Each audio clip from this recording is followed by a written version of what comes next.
Start.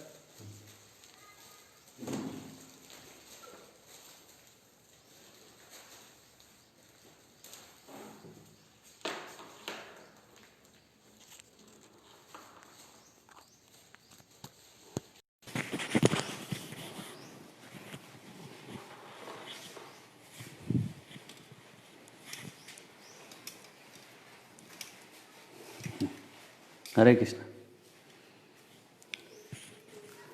आपका फिर से रामायण की श्रृंखला में स्वागत है और आज का तीसरा कड़ी है। रामायण से धर्म का निरूपण कर रहे हैं। उमज्ञानतिमिरन्धस्य ज्ञानाञ्जन शलाकया चक्षुरुन्मिलितं येन तस्मै श्री गुरुवे नमः। श्री चैतन्य मनोभीष्टं स्थापितं येन भूतले स्वयं रूप कदा मह्यं ददाति स्वपदान्तिकं। वन्देऽहं श्रीगुरौ श्रीयुतापदकमलं श्रीगुरून् वैष्णवांश्च श्रीरूपं सागरजातं सहगण रघुनाथान्वितं तं सजीवं सावद्वैतं सावधूतं परिजनासहितं कृष्णचैतन्यदेवं श्रीराधाकृष्णपादान् सहगण ललिता श्रीविशाखान्वितांश्च नमं विष्णुपादाय कृष्णपृष्ठाय भूतले श्रीमते भक्तिवेदान्तस्वामिनिति नाम्ने। नमस्ते सारस्वती देवे गौरवाणी प्रचारिणे निर्विशेष शून्यवादी पाश्चात्यदेशतारिणे। श्री कृष्ण चैतन्य प्रभु नित्यानंद श्री अद्वैत गदाधर शिवासदि गौरभक्तवृंद। हरे कृष्ण कृष्ण कृष्ण हरे हरे, हरे राम राम राम हरे हरे। नमस्तु रामाय स लक्ष्मणाय देव्य च तस्मै जनकात्मजाय। नमस्तु रुद्रेन्द्र अमानिलेभ्यो नमस्तु चंद्रहर्क मरुद्गणेभ्यः। अंजनानंदनम वीरम जानकी शोकनाशनम कपि समक्ष हंतारम वंदे लंका भयंकरम। मनोजवम मारुतुल्य वेगम जितेन्द्रियां बुद्धिमतां वरिष्ठम वातात्मजं वानरयूथ मुख्यम श्रीरामदूतं शिरसा नमामि। वाल्मीकि मुनिसिंहस्य कवितावंचारिणः शृणुन राम कथानादम को न याति पुनः पराम गतिम। हरे कृष्णा। तो रामायण की श्रृंखला में फिर से स्वागत करते हैं और रामायण से धर्म के उपदेश ये जो श्रृंखला है इसी कड़ी में तीसरी श्रृंखला ले रहे हैं आज। ये श्लोक को हमने पहले कोट किया था, बोल के कोट किया था कि रामायण कब हुआ, उसको हमने आज आपको यहाँ पे लिख के दे दिया है। ये लघु भागवतामृत का श्लोक है और लघु भागवतामृत के तीसरे अध्याय के 78वां 78 श्लोक है, जिस श्लोक में श्री रूप गोस्वामी कोट करते हैं।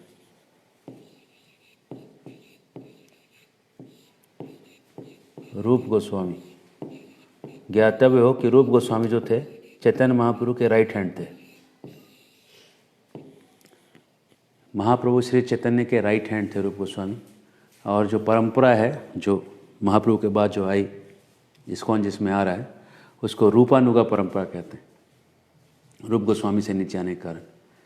और रूपानुगा जो परंपरा है, उस परंपरा के रूप गोस्वामी के ग्रंथ में उन्होंने सारे अवतारों का वर्णन दिया है। लघु भागवतामृत में आपको सभी अवतारों का टाइम मिलेगा। नरसिंह अवतार कौन से मनु में हुआ,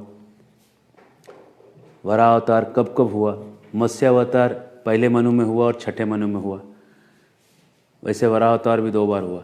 तो कब कब कौन कौन सा अवतार हुआ, भागवत में उन्होंने केवल दे दिया है कि इतने सारे अवतार हुए। 24 अवतारों का वर्णन है भागवत के पहले स्कंद में, श्री व्यासदेव करते हैं। लेकिन उस अवतार के एग्जैक्ट टाइम कब हुआ वो वहाँ पे डिस्क्रिप्शन है। तो यहाँ पे आप क्लियर देख रहे हैं कि कौशल्या और दशरथ के जो दशरथ के घर में जो पैदा हुए वो नव दुर्वा, दुर्वा मतलब घास है, दूब की घास, नए दूब के घास के जैसा रंग था। द्युति मतलब रंग भगवान का, और त्रेताया मतलब त्रेता युग, आविर्भाव मतलब पैदा होना, जन्म लेना। भगवान आविर्भूत हुए, अपीयर हुए। और चतुर्विंशे 24वें चतुर्युग में उनका जन्म हुआ। और उसके साथ भरत और सुमित्रायाम, है ना, भरत और सुमित्रा के नंदनाभ्याम, द्विवचन, 2 बेटे सुमित्रा के, वो भी साथ में जन्म लिए।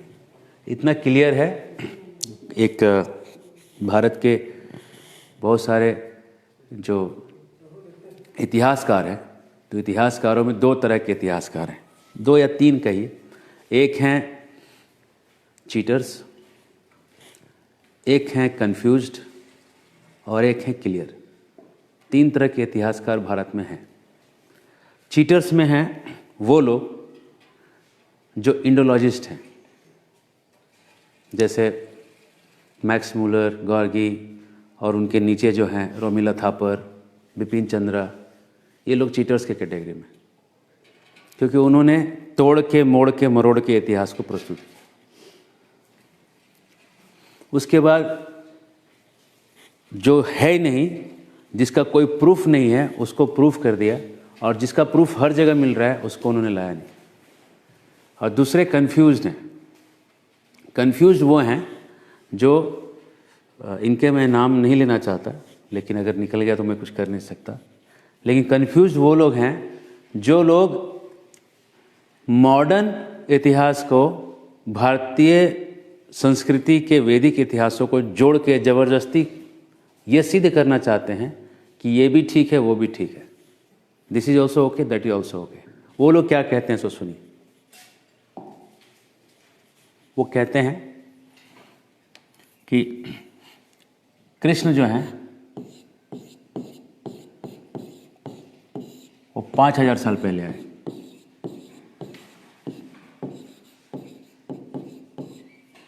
और श्री राम ये 12000 साल पहले आए। ठीक है, अगर आप इंटरनेट पे देखिएगा से इसको, इस तथ्य को कहने वाले बहुत सारे लोग आपको मिलेंगे, ऐसा कहने वाले। तो मैंने उनको प्रश्न भी किया कि आप ऐसा कैसे कह रहे हैं, क्या प्रूफ है? तो प्रूफ कहते हैं कि 12000 साल पहले जो स्टार्स का जो पोजीशन था, है ना, जो 5 जो स्टार हैं, जो भगवान राम का जो जन्म हुआ चैत्र, नवमी, पुनर्वसु नक्षत्र, कर्क लग्न, और दिन का 12 बजे, बोले ये जब था ये 12000 साल पहले था। लेकिन 12000 साल पहले जो था ये साइकिल में आता है। इस टाइप का जो टाइम है ये साइक्लिक टाइम है, जो बार बार ये साइकिल में आएगा, क्योंकि आकाश में जो ग्रह नक्षत्र जो घूमते हैं, अगर यहाँ पे कोई नक्षत्र आया और उसी टाइम में मान लो ये नक्षत्र यहाँ पे आया, एक लाइन में 5 आ गए, तो ये ऐसा नहीं है कि फिर कभी दोबारा लौट के ये लोग एक टाइम में नहीं आएंगे। ये घूमते घूमते वापस एक 12000 साल के बाद फिर से मान लीजिए कि 20000 साल के एक साइकिल के बाद फिर से वहाँ पहुँच जाएंगे। तो ये तब भी था, यस वी एग्री, वो तभी भी वो टाइम था, लेकिन वो टाइम तब भी था जब भगवान आए थे। तो बोलते हैं नहीं नहीं इसी टाइम भगवान आए थे, नहीं, अब आपको दूसरे रेफरेंस लेने पड़ेंगे। जब एक रेफरेंस पे डाउट आ रहा है ना, इस पे जब प्रश्न बन रहा है इस रेफरेंस पे, तो आपको बाकी रेफरेंसेस उठाने पड़ेंगे। बाकी रेफरेंस कहाँ से उठाने पड़ेंगे, है ना? सबसे पहले आपको भागवत का ही रेफरेंस उठाना पड़ेगा। भागवत कहता है कि कलयुग में भगवान आए नहीं, भागवत कहता है कि त्रेता युग में भगवान आए। तो कम से कम कलयुग 4 लाख के 5000 साल पार हुए, त्रेता युग के 8,64,000 साल पार हुए, और उसके बाद में कम से कम 9 लाख साल पहले भगवान आए। और भगवान सत्य त्रेता युग में आए तो सम 10-12 लाख साल पहले, कम से कम हिसाब से 12 लाख साल होंगे उनकी गिनती से भी। हरे कृष्ण। इनकी गिनती से भी 12 लाख साल तो चला जाएगा, लेकिन वो मानने को तैयार नहीं। लेकिन 12 लाख साल भी नहीं है, हमने कल निकाला था गिनती करके, 24वें चतुर्युग में, मतलब ये 24वां चतुर्युग है, 24, उसके त्रेता में आए भगवान। ये 25वां चतुर्युग है, इसमें है 43,20,000 साल, और 26वां चतुर्युग है, इसमें भी है 43,20,000 साल, और 27वां चतुर्युग है, इसमें भी है 43,20,000 साल, और 28वां चतुर्युग अभी चालू है। इसमें जो है इसका आखिरी टाइम बचा हुआ है, इसमें केवल 4 लाख साल बाकी है, नहीं तो इसका भी मोटा मोटी इतने साल पार हो चुके हैं। तो ये हो जाएगा 4,32,000 में से 4 लाख साल करीब कम हो गए, है ना? तो 43 लाख है। तो 40 लाख 39 लाख के करीब। वही करीब करीब 39 लाख कुछ कुछ साल बनेंगे। तो ये सब अगर आप जोड़ोगे तो 1 लाख कितना जोड़ा था, 78 है ना, 40 16, हाँ 1,80,000 के आसपास जो है 1 करोड़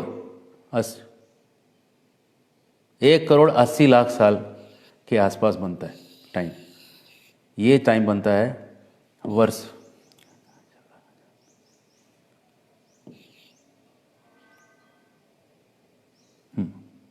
इतने वर्ष पहले भगवान यहाँ आए, इस त्रेतायुग में आए। इसके त्रेतायुग में भी नहीं आए, इसके त्रेतायुग में भी नहीं आए, इसके त्रेतायुग 28वें में तो एकदम नहीं आए, 24वें के त्रेतायुग में आए। इस समय जो कंस्टलेशन था और 12,000 साल पहले जो कंस्टलेशन था वो एक हो सकता है, वो एक ही बार नहीं, और भी बीच में वो कंस्टलेशन और भी बहुत बार आए, है ना। एक नीलेश योग जी हैं, वो कहते हैं कि 12,000 साल पहले आए। तो उनकी जानकारी के लिए हम ये कहना चाहते हैं कि केवल तभी ऐसा कॉन्स्टलेशन नहीं था, यहाँ भी ऐसे ही कॉन्स्टलेशन बने हुए थे, ऐसे ही स्थितियाँ तभी भी थी। तो जब दोनों जगह ऐसी स्थितियाँ थी तो फिर बाकी शास्त्रों से निकालना पड़ेगा। तो भागवत कहता है कि त्रेतायुग में आए थे। तो त्रेतायुग में आए थे मतलब कोई भी त्रेता हो सकता है, 28वें का, 27वें का, 26वें का, 25वें का, 24वें का, कोई भी त्रेतायुग हो सकता है। तो अगर 28वें का भी त्रेतायुग पकड़ोगे तो अभी से लेकर 12 लाख साल पहले भगवान आए। लेकिन लघु भागवतामृत क्लियर कट कह रहा है कि 24वें के त्रेतायुग में राम आए। तो इसका मतलब है अगर राम को यहाँ से जोड़ेंगे तो आपको 1,80,00,000 साल आएगा। श्री वैष्णव ग्रंथों को अगर आप पकड़ेंगे, है ना, रामानंदी संत हैं राजेंद्र जी महाराज, तो उन्होंने भी श्री वैष्णव संतों को कोट करके दिखाया है कि करीब करीब इतना ही समय उसका भी। तो जब अलग अलग संप्रदायों का समय एक ही निकल रहा है तो मेरा माननीय नीलेश ओक जी से कहना है कि अपने विचार को फिर से ध्यान दें और ध्यान दे के इन सारे तथ्यों को देख के वो जो उन्होंने डिक्लेयर किया है उस पर पुनः विचार करके इसको जो उन्होंने शास्त्रों से जो उनको डिक्लेयर करना है उस पर ध्यान दे के उसको डिक्लेयर करें और लोगों तक सत्य पहुंचाएं। और अगर कहीं डिबेट करना है तो फिर जो शास्त्रविद लोग हैं सब लोग आपसे डिबेट जरूर कर सकते हैं, है ना, लेकिन पब्लिक डिबेट होना चाहिए और पब्लिक डिसाइड करे। ये जो कोट है ये हमने एक कोट यहाँ पे दिया है, और भी कोट हैं, है ना, राजेंद्र जी महाराज जी उन्होंने भी और कोट किए हैं। तो मैं उन कोटों के अंदर उन जहाँ से उद्धृत किए हैं उन सब के अंदर बहुत नहीं घुसना चाहता। जिनको ज़्यादा खुजली है इसको जानने का, है ना, उनके लिए और भी दिया जाएगा। लेकिन ऐसा है कम से कम 12 लाख साल और एक्चुअली में 1,80,00,000 साल, है ना, इतने लंबे साल पहले भगवान आए। हरे कृष्ण। तो हम आगे बढ़ते हैं।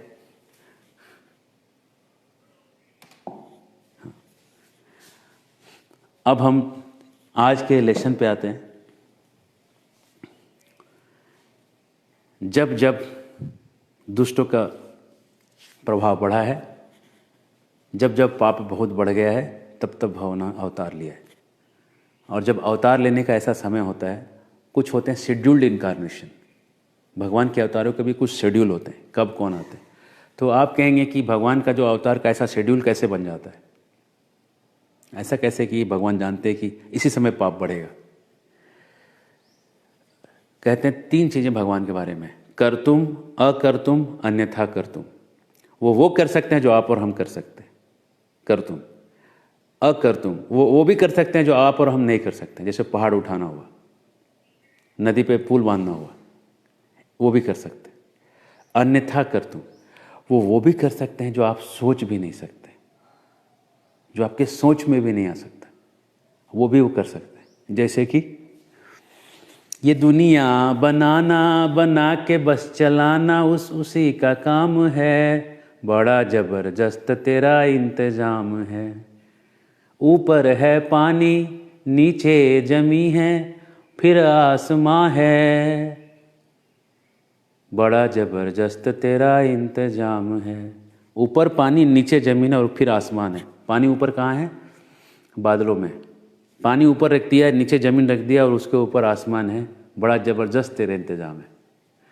ऐसा कोई निजाम कर सकता है?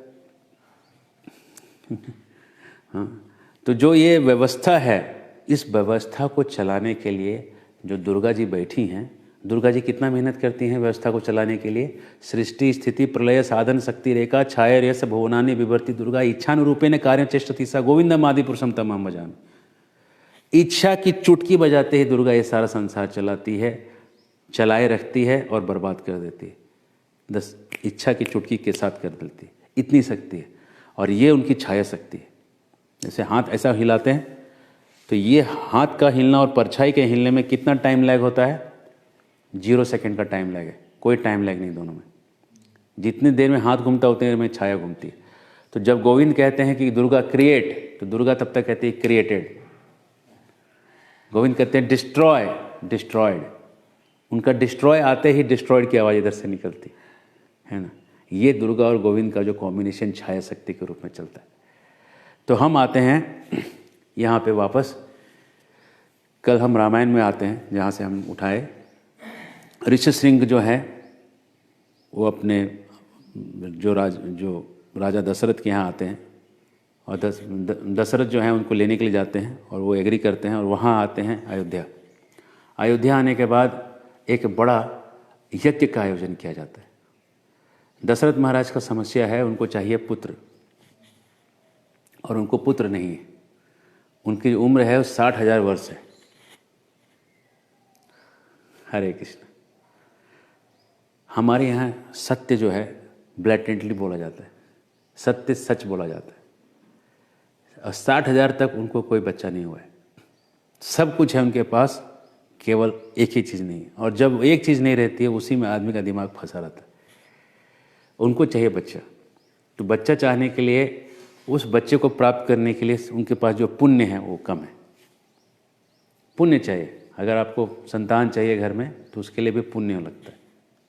और अगर पुण्य बढ़ाना है तो एकादशी करिए, सारे एकादशी करिए, आपका पुण्य बढ़ने लगेगा। उपवास करिए और रात्रि में जागरण करिए। दसवीं, आज जैसे दसवीं है, दसवीं के दिन एक बार खाइए और द्वादशी के दिन भी एक बार खाइए। और एकादशी पूरा निर्जल करिए और रात में पूरा जग के भजन करिए। एक एकादशी करके देखिए कितना पुण्य जमा हो जाएगा, आपको पता चलेगा। बहुत 5 का व्रत ले लीजिए तो देखिए क्या न क्या हो जाएगा। करके देखिए। बस जितनी चीज़ें आपकी यहाँ अटकी पड़ी हैं बस पुण्य के कमी की वजह से अटकी हैं। जितना आपका धर्म बढ़ेगा उतना आपका कहीं न कहीं जो हमने कहीं पाप किए हैं उनके वजह से हमारे संसार में दिक्कत है। एक हिप्नोटिक के एक्सपर्ट हैं, बहुत सीनियर डॉक्टर हैं, मेरे बैचमेट हैं। तो कह रहे थे कि हिप्नोसिस में किसी व्यक्ति को आप पिछले जन्म में भी धकेल के ले जा सकते। तो एक स्त्री को उन्होंने ट्रीटमेंट किया था। तो वो लड़की जो है वो जो थी उसकी जो सास और इसका बहुत झगड़ा होता था। तो जब पिछले जन्म में वो लेके गए उनको, तो उसकी जो पड़ोसन थी उसका चेहरा और इसका चेहरा सेम मैच हो रहा था सास के चेहरे से। और पड़ोसन को इसने पूरे ज़िंदगी तकलीफ दिया था और वही पड़ोसन जो है इधर सास बन के आ गई थी। चेहरा सेम था दोनों का। तो उसको उधर जाके बोलते थे उसको माफ़ी मांगो जाके, तो वो नहीं मांग रही थी। तो बहुत कन्विंस किया उन्होंने। तो जब वो माफ़ी मांगना चालू किया उसने वहाँ पे हिप्नोसिस में, उस लाइफ में जाके, इस लाइफ में उसके जो प्रॉब्लम्स थे कम होने लगे। जो सास के झगड़े थे एक ठीक होना चालू हो गए। तो हमने कहीं पाप किया है, उसके ही वजह से हमारे जीवन में जो चाहिए वो मिल नहीं रहा है। जैसी सास चाहिए वैसी आस नहीं हो रही है। तो अगर आपको वो चाहिए जो आप चाहते हैं, तो आपको हटाना पड़ेगा, ब्लॉक्स हटाने पड़ेंगे आपके। और ब्लॉक्स जो हैं हमारे पहले के कर्म के ब्लॉक्स हैं, उसको आपको तप करके हटाना पड़ेगा। और एकादशी तप करने का एक बहुत सुंदर स्थान है कलयुग के लोगों के लिए, क्योंकि कलयुग के लोगों का इतना पुण्य नहीं है कि जंगल में जाके खड़े हो सके बिना खाए पिए। शरीर ही ऐसा स्ट्रांग नहीं। तो जो एकादशी एक दिन का है उससे आपके शरीर को बहुत ज़्यादा तप हो जाएगा। जितना तप कराना है करा सकते हैं। और तप के बाद आपका जो है वो पूरा हट जाएगा। इसके साथ ही साथ एकादशी के कुछ और माइनर इफेक्ट भी हैं। जब आप एकादशी करते हैं शास्त्रों के हिसाब से, तो एकादशी जो है चांद के पोजीशन से होता है। चांद के पोजीशन से एकादशी चलता है। और चांद से ही पेड़ों के अंदर रस होता है। चांद से ही समुद्र का जो है ज्वार भाटा आता है। चांद के पोजीशन से ये सब होते हैं। अगर पूर्णिमा के दिन पेड़ को काटा जाता है तो लकड़ी में घुन लग जाता है, क्योंकि उसमें पानी का मात्रा बहुत बड़ा होता है। तो इसीलिए एक अमावस्या के दिन पेड़ काटते हैं। पेड़ काटना नहीं चाहिए, लेकिन काटने वाले जानते हैं इस चीज़ को। वैसे हमारे शरीर में भी पानी का अमाउंट घटता है, बढ़ता है चंद्रमा के पोजीशन से। एकादशी के दिन अगर आप बीमार पड़ गए, जल्दी ठीक नहीं हो सकते, क्योंकि पानी उस एकादशी का जो पोजीशन है, उस दिन आप अगर फास्टिंग करिएगा तो पानी कम होगा शरीर का, जितना लेवल तक चाहिए, और आप कभी भी बीमार भी नहीं पड़ेंगे। समुद्र का पानी भी उठता है, घटता है चंद्रमा के पोजीशन से। पूरे संसार में जो रस का अमाउंट है लिविंग एंटिटीज़ के अंदर, वो सब चांद के हिसाब से, चांद के ऊपर से रसो हम अपसी कौनते हैं, प्रभा अस्मि सस्य सूर्यो प्रभो प्रणव सर्व वेदोस्मि शब्दम खय पौरुषम नृषु। भगवान कहते हैं कि ये जो चंद्रमा है, ये चंद्रमा जो है ये सबके अंदर, ये श्लोक दूसरा है, चंद्रमा जो है ये सबके अंदर रस की मात्रा को उत्पन्न करता है। तो अगर चंद्रमा के एकादशी के हिसाब से आप फास्टिंग करते हैं तो ही आपका फास्टिंग आपके शरीर के लिए भी सही है। अगर कोई और आप फास्टिंग कर रहे हैं, Monday fasting, Tuesday fasting, Saturday fasting, तो चंद्रमा के हिसाब से इतना अनुकूल नहीं हो सकता। एकादशी का फास्ट एकदम साइंटिफिक है, और शास्त्रों में सबसे ज़्यादा जो रिकमेंडेड फास्ट है वो एकादशी फास्ट है। विष्णु को प्रसन्न करने के लिए फास्ट किया जाता है।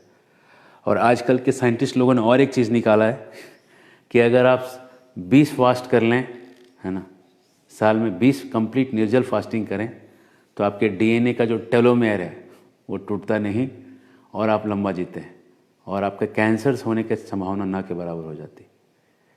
तो जिनको भी कैंसर से थोड़ा डर है तो वो लोग एकादशी करना चालू करें, एकादशी को उपवास करें, और उस उपवास से आपके शरीर के अंदर जो भी विकृतियां हैं वो सब जो है अपनी स्टेबिलिटी पे आने लगेंगी।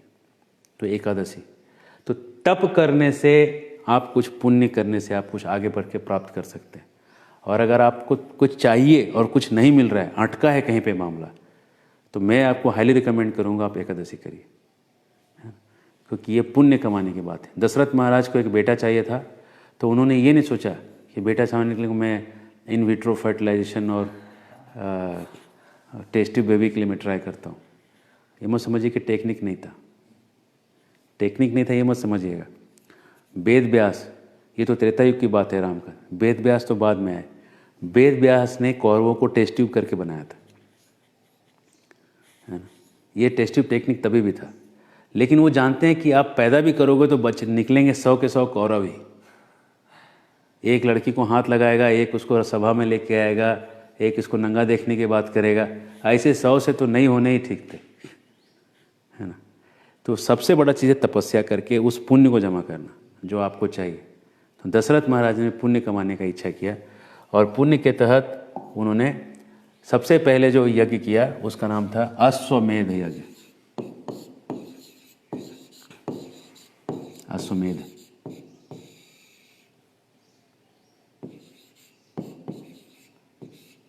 और अश्वमेध यज्ञ जो है वो ऋषिशृंग के द्वारा बैठ के वहाँ कराया गया।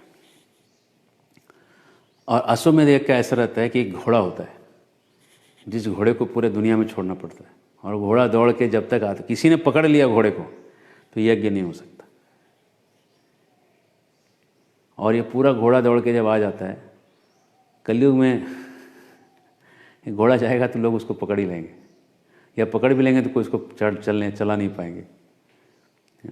तो ये अश्वमेध यज्ञ जो है उन्होंने पहले किया, और अश्वमेध यज्ञ के बाद उन लोगों ने पुत्र कामेष्टि यज्ञ किया। पुत्र कामेष्टि, ये 2 यज्ञ किया उन्होंने।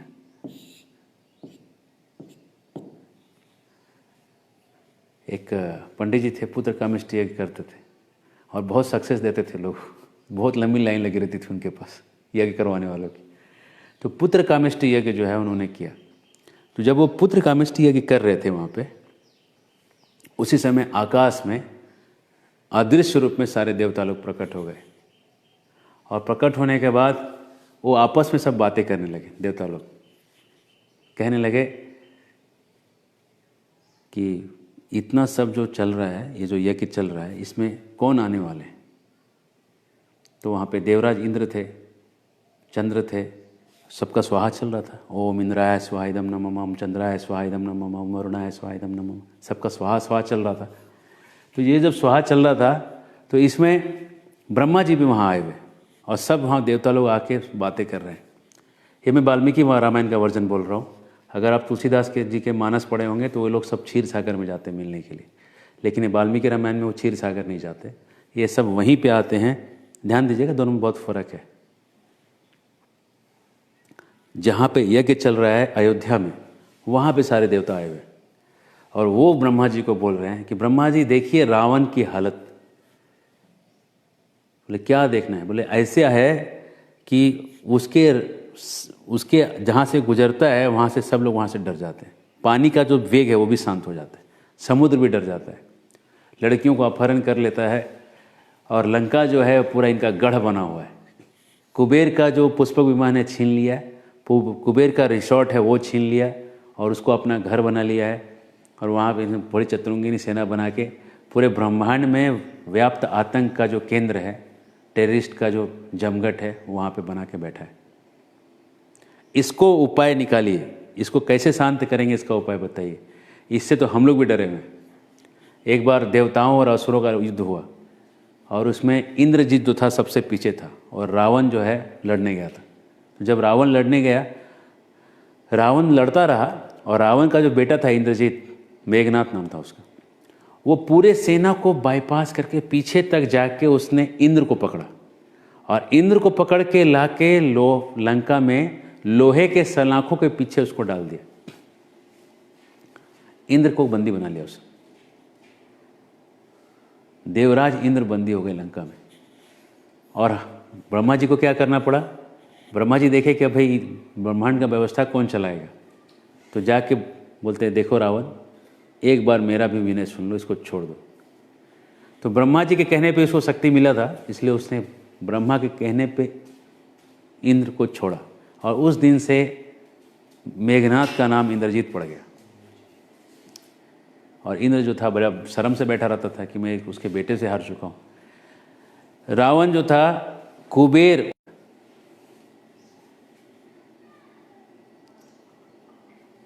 शर्म नाम की चीज़ नहीं थी, दया नाम की चीज़ नहीं थी और ग्लॉसी डायमंड का रंग था, बहुत शक्तिशाली था।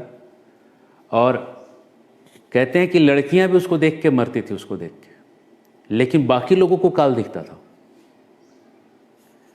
ऐसा जो रावण था उसके लिए निवेदन कर रहे हैं, इसका खत्म कब होगा ये बताइए। तो ब्रह्मा जी बोले मैंने उसको सब वरदान दे दिया है कि देवताओं से नहीं मरेगा, इस गंधर्वों से नहीं मरेगा, सब दे दिया, केवल एक ही है उससे बचा है, मनुष्यों से उसने मांगा नहीं।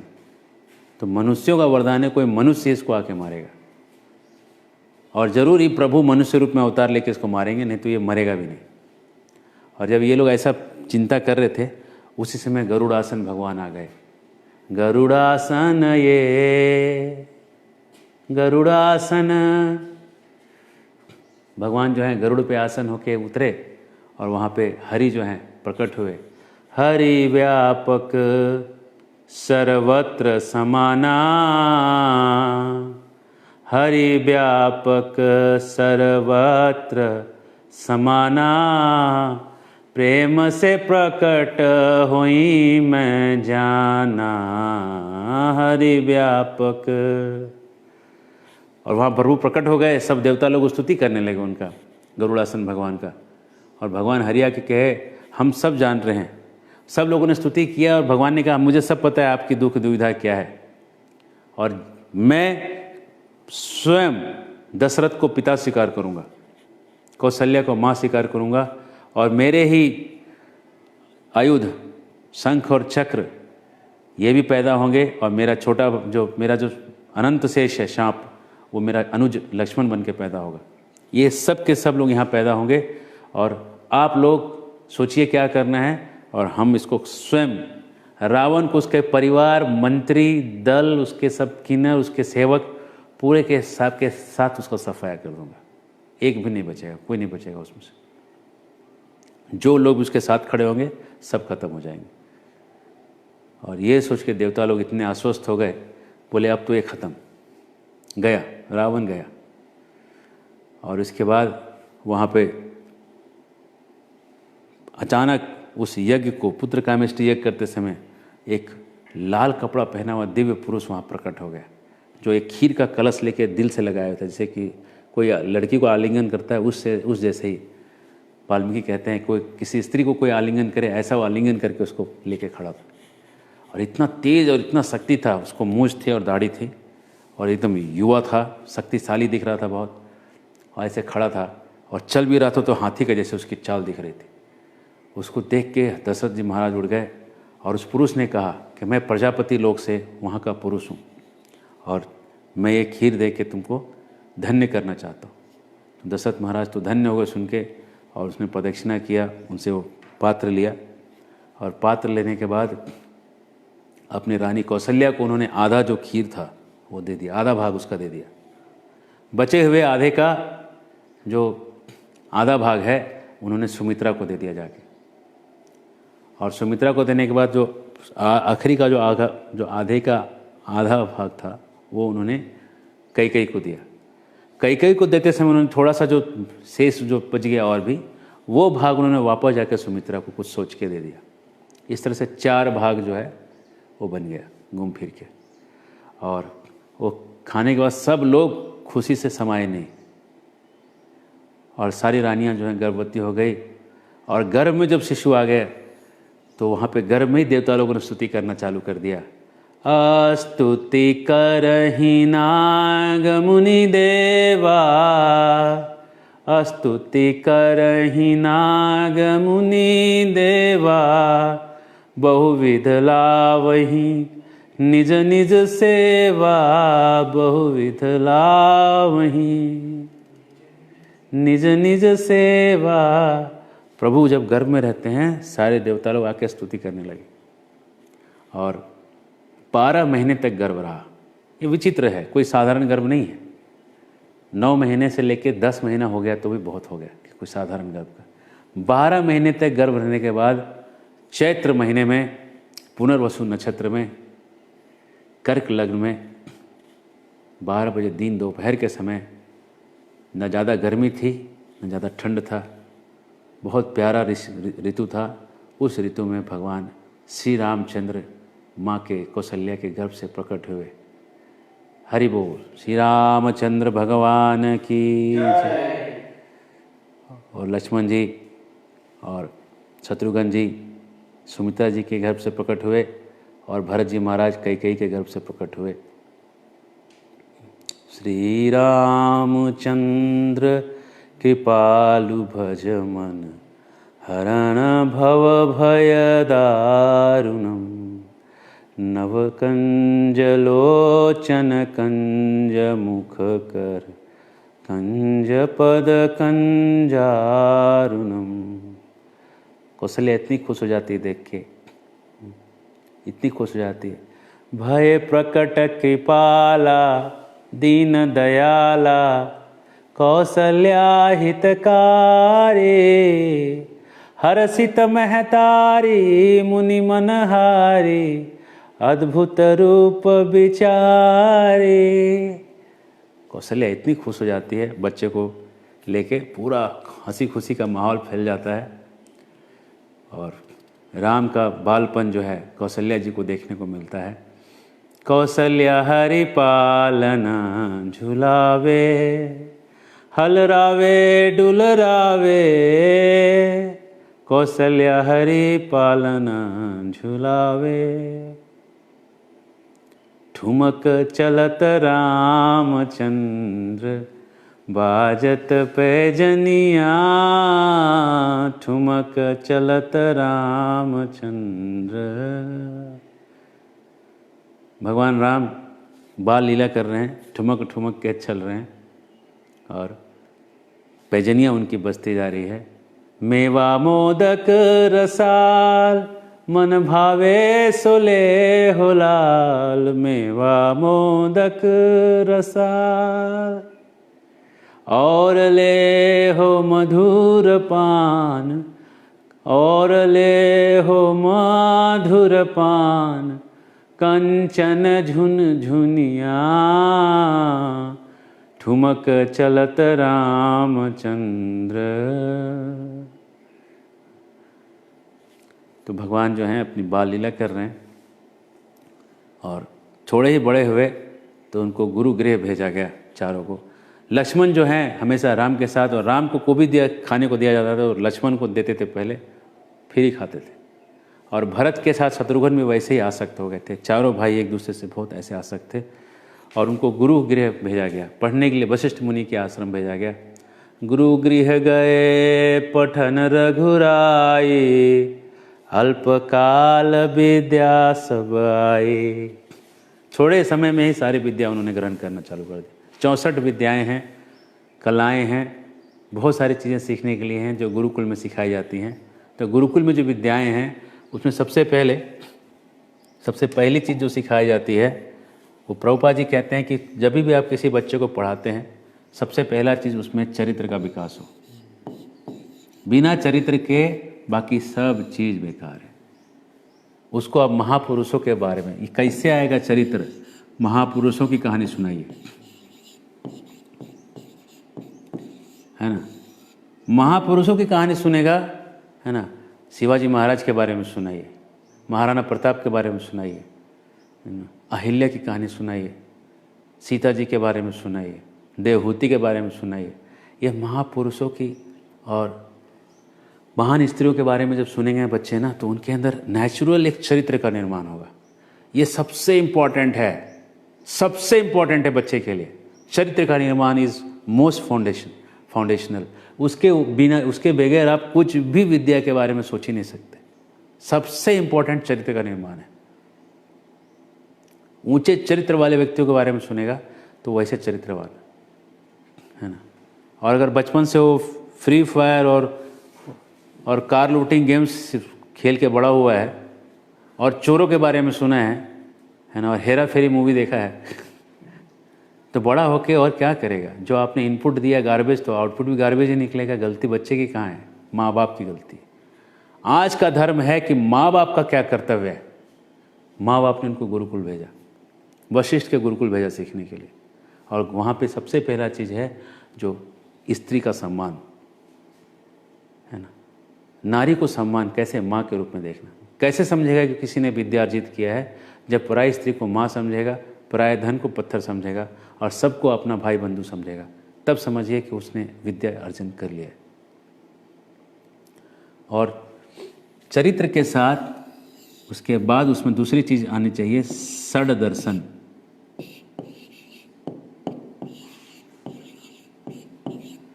छह दर्शन सीखना जरूरी है। ये दुनिया को देखने के 6 तरीके हैं, ये देखना जरूरी है। इसमें क्या क्या चीज़ सिखाते हैं? इसमें सिखाते हैं पहला न्याय। न्याय का मतलब जो आप सोच रहे हैं न्याय, वो न्याय तो बहुत छोटा सा पार्ट है इसका। जजमेंट देना, जो लॉजिक, वो इसका एक्चुअल मीनिंग है तर्क। तर्क करने का शक्ति आना। आजकल के लोगों में अगर तर्क करने की शक्ति कम है, उसका कारण है कि न्याय शास्त्र पढ़ाया नहीं गया उनको बचपन में। अगर न्याय शास्त्र उनको पढ़ाया जाए ठीक से, तो तर्क करने का शक्ति ऑटोमेटिक डेवलप होगा। क्या क्या है न्याय शास्त्र में? हाफ एन लॉजिक, अर्ध कुकुट न्याय, इसको कहते हैं अर्ध कुकुट न्याय संस्कृत में। यहां से लोगों ने निकाला है। आपको अगर मुर्गी चाहिए तो उसको खिलाना पड़ेगा, अंडा चाहिए तो, सोने के अंडे अगर चाहिए मुर्गी से, तो आपको उसको खिलाना भी पड़ेगा। मुर्गी को काट दीजिएगा तो अंडे भी नहीं निकलेंगे।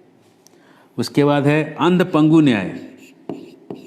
ये न्याय है अंध पंगु, अंधा और लंगड़े का न्याय, अंध पंगु न्याय। ये क्या है कि अगर इंडिया के पास आँख है, ज्ञान है, लेकिन इंडिया के पास टेक्नोलॉजी नहीं है, तो इंडिया जो है वो पंगु है, लेकिन अमेरिका अंधा है। उसके पास विजन नहीं, जाना कहाँ है, टेक्नोलॉजी है। तो दोनों को जोड़ देंगे तब जाके वो सही निकलेगा। अंध पंगु न्याय, इसकी कमी उसकी कमी। और न्याय है वृश्चिक तांडुल न्याय। बहुत सारे न्याय हैं कि चावल के ढेर से अगर वृश्चिक स्कॉर्पियो जन्म ले रहा है, इसका मतलब ये नहीं कि चावल का ढेर ने स्कॉर्पियो का जन्म दिया है, वहाँ अंडे थे उससे आए, है ना। वृश्चिक तांडुल न्याय। शाखा चंद्र न्याय, बहुत सारे न्याय हैं ये न्याय को पढ़ाना बहुत जरूरी है बच्चों को। है बहुत सादा सा चीज, आपको लग रहा है कि छोटी सी बात है, लेकिन बच्चों के लिए बहुत बड़ी बात है। एक थिंकिंग पैटर्न को सेट करने की बात है, और अगर वो नहीं पढ़ाएंगे तो इलॉजिकल थिंकिंग लाइफ लॉन्ग करते रह जाएंगे। वो लॉजिक डेवलप ही नहीं होगा तो लॉजिकल सोचेगा कैसे कभी भी लाइफ में जाके, है ना। पहले तो कुछ पढ़ाया भी जाता था ये सब चीज़ों को बचपन में, हमारे बचपन में हमने पढ़ा भी था। आजकल के टेक्स्ट बुक से तो पूरा उठा के फेंक दिया है कि तुम सोचो ही नहीं ना अपना इंडिपेंडेंट, क्यों चाहिए, तुम मशीन बनो, रोबोट बनो, काम करो, नालायकों, उसके लिए बने हो तुम, है ना। तो ये षड दर्शन का पहला दर्शन है न्याय, है ना। उसके बाद और दर्शन भी हैं, है ना। सांख्य, सांख्य मतलब गिनना, संख्या, है ना। 24 एलिमेंट्स को गिनना, शरीर कैसे किन चीज़ों से बना है, आत्मा किन से बना है, ये सांख्य है। वैशेषिका, वैशेषिका का मतलब है अणु परमाणु ये सब सीखना। अणु परमाणु मतलब ये एटम्स और उसके अंदर के स्ट्रक्चर्स कैसे हैं, ये बहुत एक पूरा एक दर्शन है अपने आप में। उसके बाद योग, कैसे अपने वृत्तियों पे कंट्रोल करना, अपने लोअर टेंडेंसीज को कंट्रोल कैसे करना है, यही नहीं सिखाया। समझिए, अगर आपके पास ये नहीं है, आप कभी कहीं ना कहीं जिंदगी में हर जगह सक्सेस नहीं मिलेगा, आपको फेलियर्स भी मिलेंगे। फेलियर्स को हैंडल करने के लिए अपने कमजोरियों को कंट्रोल करना बहुत ज़रूरी है। और ये अगर योग नहीं सीखेगा तो कंट्रोल कैसे करेगा अपने आप को, है ना। योग सीखना बहुत ज़रूरी है ना। वेदांत, है ना, उत्तर मीमांसा और पूर्व मीमांसा, मीमांसा और फिर फाइनली वेदांत। ये मीमांसा कहते हैं कि अगर भगवान नहीं है तो भी तुम इस दुनिया को, अगर तुम चलो तुम नास्तिक भी रहो, लेकिन फिर भी अगर मीमांसा पता है तो आपको ये पता है कि दुनिया को आप एंजॉय कैसे कर सकते हो। देखिए वेद कितने ओपन माइंडेड है, कहते even you don't think that God is there still how can you enjoy. इसके लिए एक फिलॉसफी दे के रखा है, उसका भी तरीका दे के रखा है ना। और एक है वेदांत, तो एंजॉय कैसे करेंगे वो एक अलग सिद्धांत है, लेकिन उसमें कुछ वो भी हैं, उसके लूप होल्स में हम उसमें भी घुस नहीं रहे कि अगर मीमांसा सही है तो गारंटी क्या है कि आप अच्छा काम करते रहोगे, हमेशा कहीं ना कहीं आप फंसे जाओगे बैड एसोसिएशन में। और वेदांत फाइनली है मोक्ष प्राप्ति का साधन, कि भाई वेदों का कंक्लूजन है कि कृष्ण को जानो, है ना। तो ये षड दर्शन समझना बच्चों को जरूरी है। ये नहीं कि बहुत गहराई में समझना है, लेकिन इसको एक पैटर्न दिमाग में बनना जरूरी है कि है क्या चीज़ है सब, है ना। इसके बाद जब है ना उसमें स्किल सिखाते हैं। तो 10 साल तक सब बच्चों को सब चीज़ सिखाया जाता है। 10 साल तक आते आते गुरुकुल में ये देखने लगता है किसका टेंडेंसी क्या क्या है। तो राम और लक्ष्मण जो थे, चारों को क्षत्रिय ज्ञान सिखाया जाने लगा, तीर धनुष सिखाया गया और क्षत्रियों का जो ज्ञान है वो सिखाया जाने लगा। एक बार की बात है, एक स्त्री पानी के घड़े लेके आ रही थी और बड़ा नथनी पहने हुए थे। तो राम और लक्ष्मण साथ में तीर चलाने का प्रैक्टिस करते थे, और छोड़ के जाके तीर एक जगह मिल जाता था और फिर अलग हो जाता था, ऐसा प्रैक्टिस करते थे चलाने का। छुड़े हुए तीर ऐसे जुड़ते थे आकाश में जाके बीच बीच में साइड से। तो उन्होंने उसके ऊपर वो तीर चलाया, तो तीर इतना फास्ट निकला, उसको दिखा तक नहीं, लेकिन उसके नथनी को दोनों साइड से प्रेस करके निकल गया। उसने वाला मेरी नथनी दब गई, उसको तो तीर भी नहीं दिखे, अचानक कैसे दब गया। तो राम ने कहा हमने दगाया है। बोला है तुमने कैसे लगाया होगा। बोला रुको, फिर से उन्होंने तीर चढ़ाया, दोनों ने तीर चढ़ाया, और दोनों ने ऐसा किया कि दोनों नथ के अंदर से तीर घुस के निकले, और जितना ओरिजिनल साइज था उतना खींच के निकल गए। वो जितना ओरिजिनल नथ का साइज था उतना ही करके उसको निकल गए। ये जिंदगी में राम ने एक ही मजाक किया, वो यही है। पूरे राम के जीवन में जो उन्होंने मजाक, सबसे बड़ा मजाक किया वो ये है जो अभी आप सुन रहे हैं। इसके बड़ा और कोई मजाक नहीं किया उन्होंने। एक ही समय था जब उन्होंने कुछ मर्यादा पुरुषोत्तम थे, उनका मजाक भी लिमिटेड था, लिमिटेड एडिशन है ना। और वहाँ से सारा ज्ञान लेके जब वो सीख के आए, तो फिर अब विश्वामित्र मुनि आएंगे, जो कि हम आज ही लाना चाहते थे लेकिन आज वो आ नहीं पाए, इसलिए हम उनसे क्षमा लेंगे। कल वो जरूर आएंगे। विश्वामित्र मुनि आके क्या हंगामा करेंगे कल देखते हैं।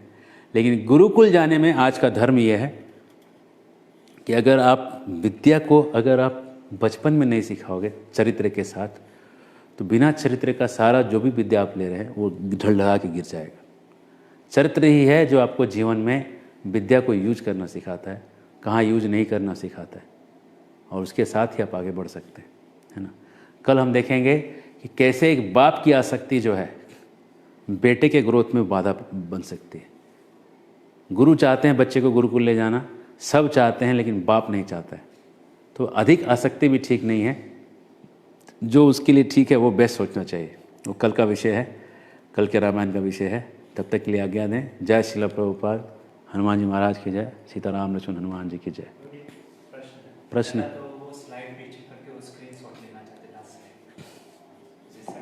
ये वाला। दूसरा प्रश्न प्रभु ये पूछ रहे हैं कि क्या सिर्फ भगवान 24वें मनवंतर में फिर आए क्या, ये 28वें और 27वें? हाँ, अच्छा, ये बहुत अच्छा सवाल है कि अगर 24वें में भगवान आए तो फिर अभी आए कि नहीं आए।